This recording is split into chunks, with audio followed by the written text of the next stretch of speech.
এটা গামলাটা রেডি করা আছে, ঠিক আছে। এমনি করে রেডি করে রেখে দেবেন। যদি 2-3 দিন রাখতে পারেন রেডি করে তাহলে খুবই ভালো।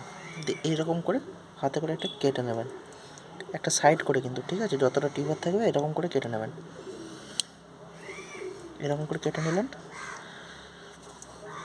ঠিক আছে। আপনার কাছে যে টিউবারটা থাকবে, আমি যেমন টিউবার লাগাচ্ছি না, আমি এই রানারটা লাগাচ্ছি, ঠিক আছে। এটাকে এর মাঝখানে এরকম করে ঢুকিয়ে দেবেন। আপনার রানারটা যতটা বড় থাকবে ততটাই কেটে নেবেন।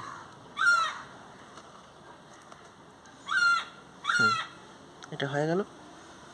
এই দেখুন পুরোপুরি বসিয়ে দিলাম, দিয়ে হালকা করে মাটিটা দিয়ে দেবেন।